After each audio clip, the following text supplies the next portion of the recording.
Well, g'day guys. If you haven't met before, I'm Jethro. I'm one of the student ministers here at Menai Anglican. Really great to be here with you this morning. I'd love to chat to you over morning tea and get to know you a bit better. And also, my wife and our two kids are here. They're just in the parents' room now. We've got Imogen, who's 2, and Joey, who's 7 months. They'd love to meet you as well, and my wife, Alice. As we start, why don't I pray, because we need God's help. Please pray with me.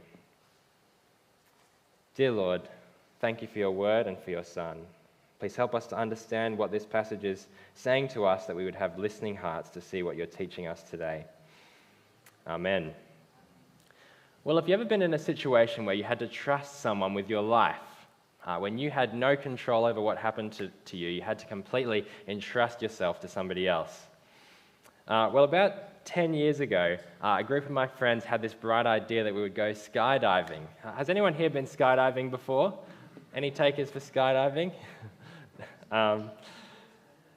My friends organised it. I wasn't really sure about it, but before I knew it, I was at 14,000 feet. The door was open. I was watching my friends go out the door. I was one of the last to go, and I was really trying to make sure the instructors couldn't see how nervous I was, because I'd realised if they could tell you were really nervous, they'd kind of play little games with you. They'd kind of hold you out the door for a little bit and then pull you back in, drop you down and pull you back up a little bit. So I didn't want them to be onto me. I really think these guys, the instructors, their jobs just aren't quite exciting enough already, so they have to play these little games just to spice it up a little bit. Because I jumped with somebody attached to my back. I hadn't done the training to pull the cord myself, and all the safety stuff, the emergency parachute. That was all the instructor. I was completely entrusting myself to them on my back. I had no control over what happened to me. It's quite an extreme exercise of trust, isn't it?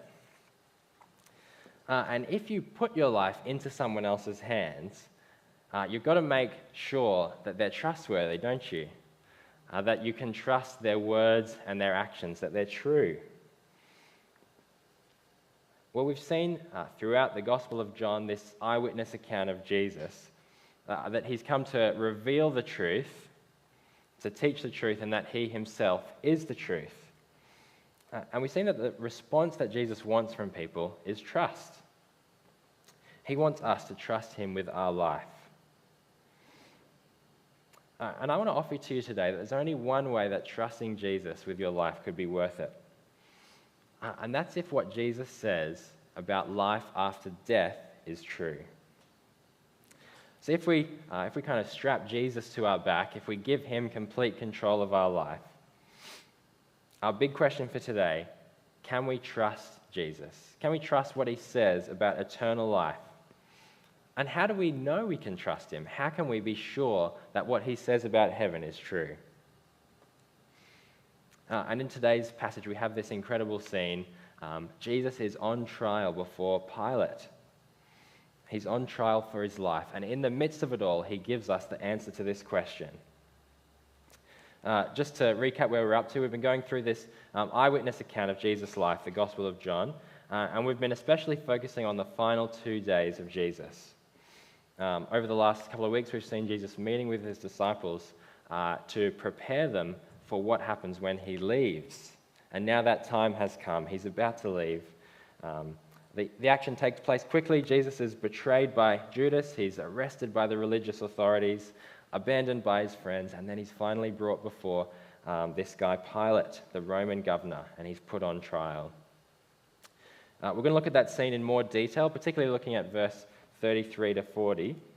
And I want to point out 3 big claims Jesus makes in the process. 3 enormous claims that have an enormous impact, not just on people back then, but on us today as well. And the first claim is this: Jesus chose to die. Jesus chose to die. Let's pick it up from verse 33. If you've got a Bible there with you, it'd be great to follow along, verse 33 to 40, but the verses will come up on the screen as well. From verse 33. Pilate then went back inside the palace, summoned Jesus, and asked him, "Are you the king of the Jews?" "Is that your own idea?" Jesus asked, "or did others talk to you about me?" "Am I a Jew?" Pilate replied. "Your own people and chief priests handed you over to me. What is it you've done?" Pilate's leveling a serious accusation here, isn't he? Because they were only supposed to have one king, Caesar. This is a big deal that he's accusing him of. But look at what Jesus says, verse 36. Jesus said, "My kingdom is not of this world. If it were, my servants would fight to prevent my arrest by the Jewish leaders." So what does Jesus mean? Well, Pilate wants to know if he's a king, and he's saying, yes, I do have a kingdom, I am a king. But it's not the kind of king that Pilate would have been thinking of. Because Jesus says, if I was a worldly king, then my followers would fight to stop this. I'd be defending myself. You know, it's striking throughout the whole story of his arrest, betrayal, the different trials. Jesus never defends himself. Have you noticed that before? There's lots of TV shows and movies about courtroom scenes, courtroom dramas. To Kill a Mockingbird, Few Good Men, The Rainmaker, just to name a couple of my personal favourites. I don't know if there's any courtroom drama, though, where the person being accused, the defendant, didn't do it, yet they don't defend themselves at all. Jesus does something that's astonishing, it's bizarre, it's weird. He doesn't want to stop this. He won't defend himself. Why? Why would he choose to die? Why would he willingly go through this suffering and death when he did nothing wrong?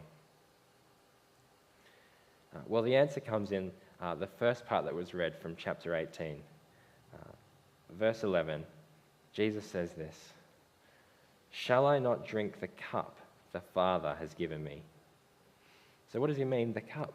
What's he talking about here? Well, this is actually a reference to a verse that we also had read from the Old Testament. From Isaiah 51, this verse is coming up on the screen now as well. "This is what your sovereign Lord says, your God, who defends his people. See, I have taken out of your hand the cup that made you stagger. From that cup, the goblet of my wrath, you will never drink again." So the cup is God's anger, his wrath against sin. So when Jesus says, "Shall I not drink the cup the Father has given me?" he doesn't want his disciples to defend him, and he won't defend himself because he's determined to have God's anger fall on him, to take God's wrath at sin, not just the sin of people back then, but my sin and your sin as well. Maybe you haven't heard this before, but it's a very uncomfortable truth, isn't it? God is angry at our sin.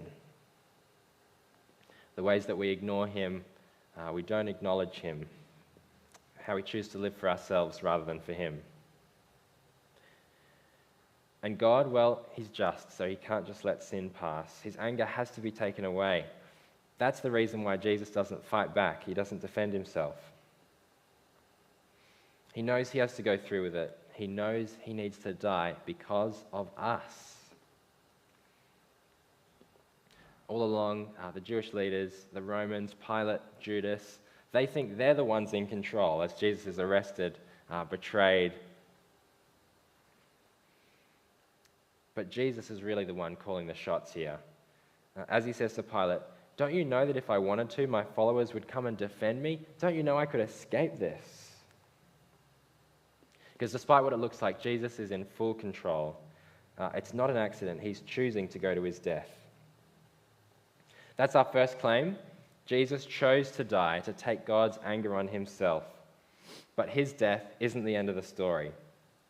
Because of his second claim, he is king forever. That's the second claim we see. And have another look at verse 36.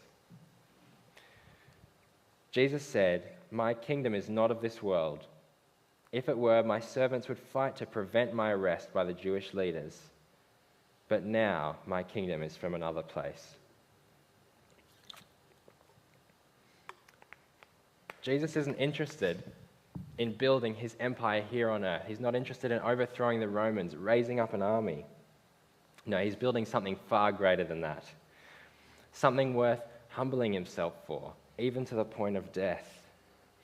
And just take a moment to think about what Jesus is actually doing. This is the most powerful man in the world, being embarrassed, humiliated. He's tortured, he's beaten, he's mocked, and eventually killed.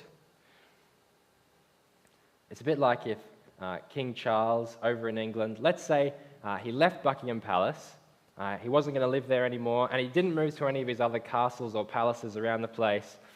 Let's say he left it all behind, and he moved to the poorest part of England, the poorest part of the country. Not to live in a house, to live in a park, under a bench, in a cardboard box. Just imagine that. No parades, no crowns, no royal entourage. Imagine he threw it all away. How humiliating and embarrassing that would be for him.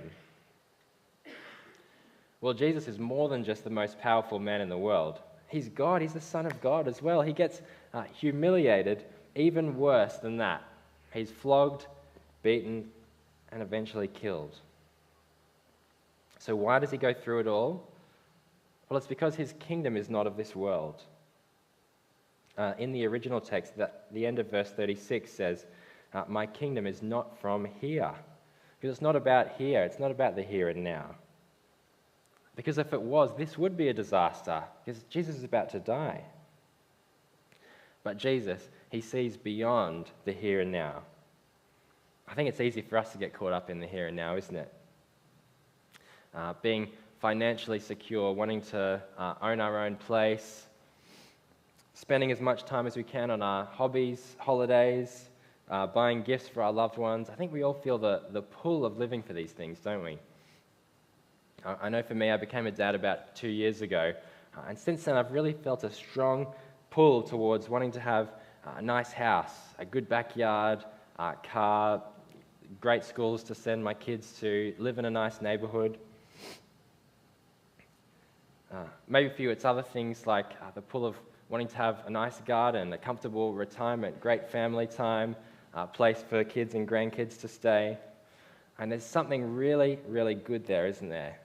It's right that we want to look after our families.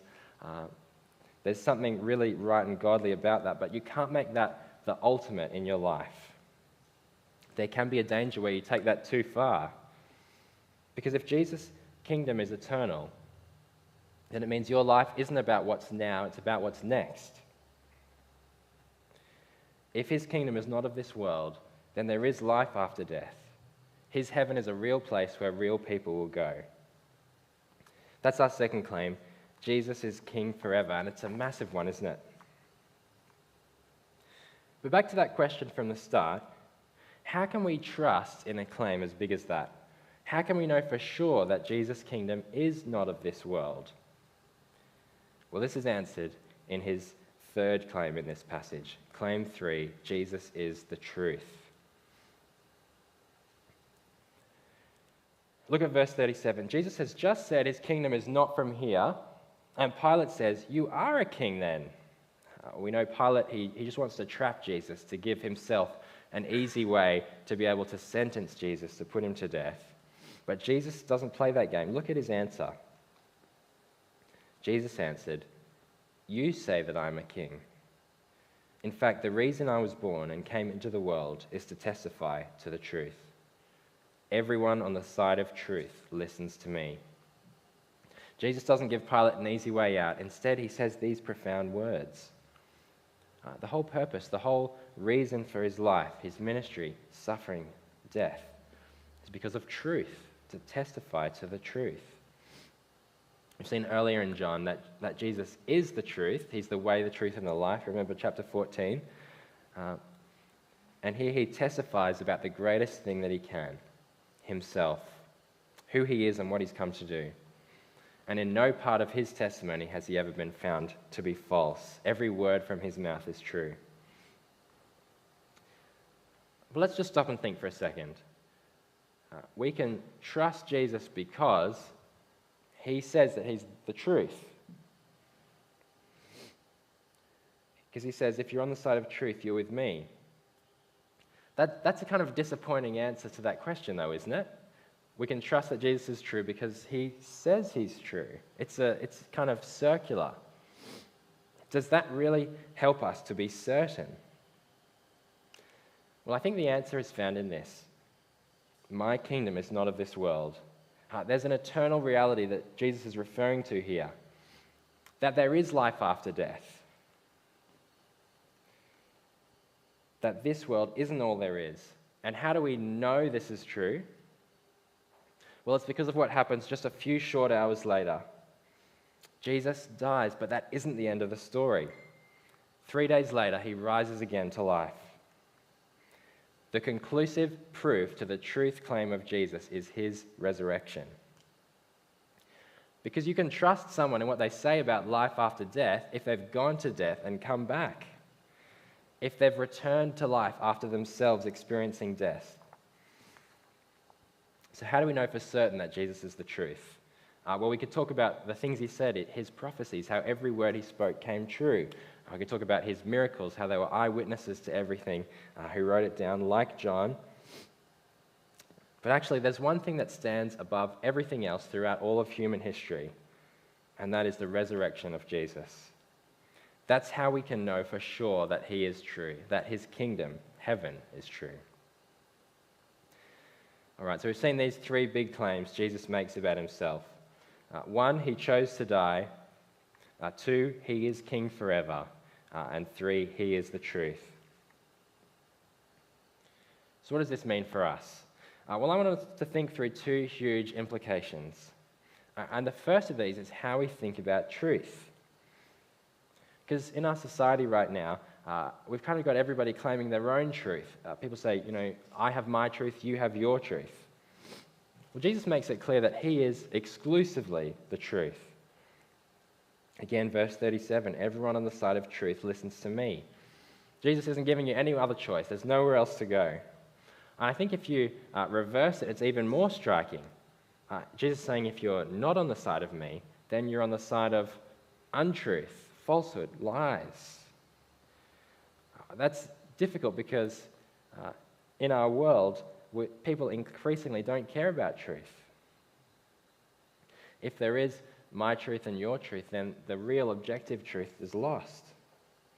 A few years ago in 2016, the Oxford Dictionary word of the year was post-truth. The definition of that's up on the screen. Relating to or denoting circumstances in which objective facts are less influential in shaping public opinion than appeals to emotion and personal belief. And this was the same year there was the presidential election in the US, Trump and Clinton, and also the Brexit vote. Really, people on all sides were accusing each other of lying and misinformation. All of this was why post-truth was the word of the year. And really, what it means is the real truth doesn't matter. It's just about promoting your tribe, trying to get victory over the other team. All that matters is what you feel to be true. The truth can be whatever you want. Well, Jesus says, unless you're with me, you're against truth.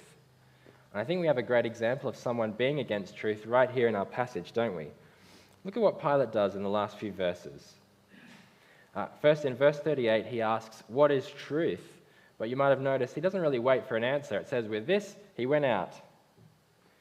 He asks a great question, but doesn't wait for the answer. And then later on, he says to the Jewish leaders, I find no basis for a charge against this man. So in this case, he does know the truth.